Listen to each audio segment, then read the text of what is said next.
जागतिक दिव्यांग दिन कायदेविषयक मार्गदर्शन. यवतमाळ दिनांक 3 महाराष्ट्र राज्य विधी सेवा प्राधिकरण उच्च न्यायालय मुंबई यांच्या निर्देशानुसार आणि प्रमुख जिल्हा व इतर न्यायाधीश शेखर सी.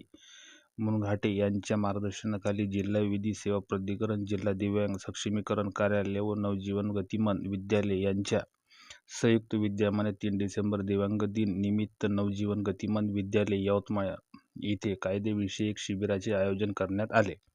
कार्यक्रमाचे अध्यक्ष दीपक एच. दाभाडे, सचिव जिल्हा विधी सेवा प्राधिकरण यांनी भूषविले. प्रमुख उपस्थिती व मार्गदर्शन श्रीमती मंगला मून, जिल्हा दिव्यांग सक्षमीकरण अधिकारी यांनी केले.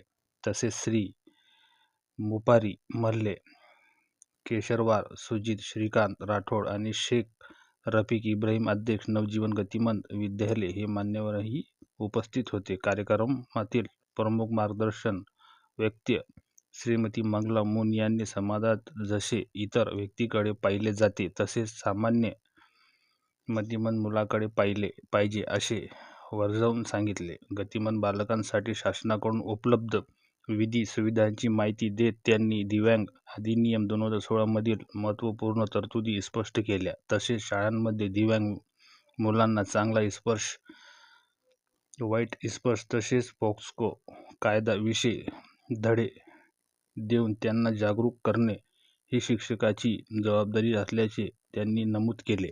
तरी दिव्यांग विभागाच्या काही वेगळ्या योजना नाही आहे यांच्यासाठी, पण जर का अशी आवश्यकता असेल तर अशाही योजना आपल्याला डेव्हलप करता येतील भविष्यात. एक वेगळ्या अँगलनी आपण या वर्षीपासून या विभागाकडे पाहतो. आपल्याला कायद्याचं, या अधिनियमाचं वेगळ्या प्रकारे आपल्याला यांचे काय अधिकार आहे, काय कर्तव्य आहे, या क्षेत्रात काम करणाऱ्या व्यक्तींची काय रिस्पॉन्सिबिलिटी आहे, ही सगळी आपल्याला नव्याने कळत आहे.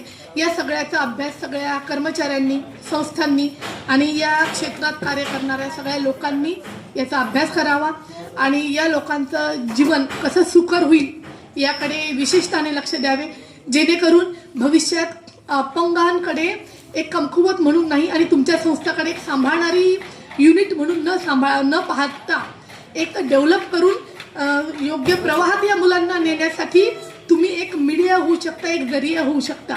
आजच्या दिवशी एवढं जरी काही संस्थांनी जरी इम्प्लिमेंट केलं तरी तुमच्याकडे येणारे हे लोक योग्य प्रवाहात जातील.